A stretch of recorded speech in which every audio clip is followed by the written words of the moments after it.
Today's art project, some adorable Model Magic penguins. We will create a little home for our penguin by folding a paper like this, cutting it and decorating it to create a cute little habitat called a triarama. Kind of like a shoebox diorama, except that it has 3 sides, triarama. But first, let's talk about the penguins. You will all receive a half a pack of Model Magic clay. That's it. Doesn't seem like a lot, but it's gonna go a long way. You can take a few minutes to just play with it, and there are 3 things I want you to practice. Those 3 forms are a ball, a pancake, squish, and a coil. A coil is like a little snake. So once you can do all these 3 things, you are ready to begin on your penguin.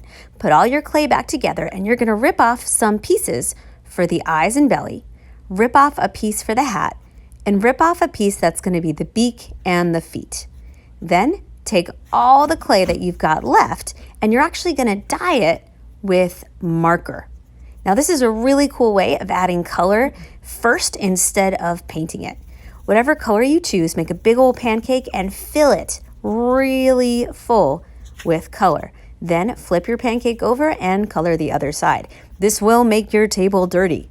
It's okay. It's also gonna make your fingers really dirty, but it'll come out someday. Stretch it, turn it kind of inside out, and your clay will start to look swirly. Some people really like that swirly effect and they stop right there, but if you keep kneading it, it will become one solid color. Now you'll notice this blue turned out a lot lighter than the cap of the marker. That's because the clay is white, and when you add white to a color, you get a pastel. You could try a second layer, but it's not going to make it too much darker. So if you use blue, you're going to get light blue. If you use purple, you're going to get light purple. If you use orange, you'll get peach. Now it's time to build your penguin. You can make it with 2 shapes, a head and a body, or you could just do one big egg. That's what I think I'll do for the example. Roll a ball, squish it a little bit until it's more like an oval, and then you can take some of that clay you saved out and make a little pancake for the belly and 2 little balls for the eyes.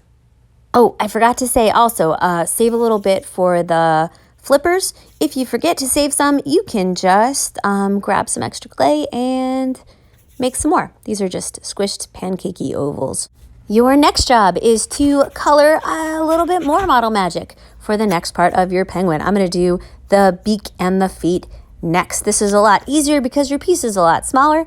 So just remember, color the clay, move it all around, and I'm going to make a little ball for the beak and then squeeze one side so that it's a triangle, and just 2 little balls for the feet. Now I think it looks scary unless you add little dots for the eyes too. Lastly, I'm using some other colors to make a hat. You do not have to have a hat. You can add kind of anything you want to. Move it all around. This time I'm going to keep it swirly, and there are lots of different shapes you could choose. If you make a ball on a pancake, it's a top hat. If you put the ball on one side, it's a baseball cap. And if you just make a ball and give it a pom-pom, then it's a little winter hat. Put your finished penguin on a piece of paper with your name on it. And if you have any extra Model Magic, you cannot take that home. So you can make it a little fish to hold, or you can make it a little balloon, or if you don't know what to do with it, swirl all you have together, mush it into a little pancake, and you've got a little stand to help this guy stand up. Now let's start building.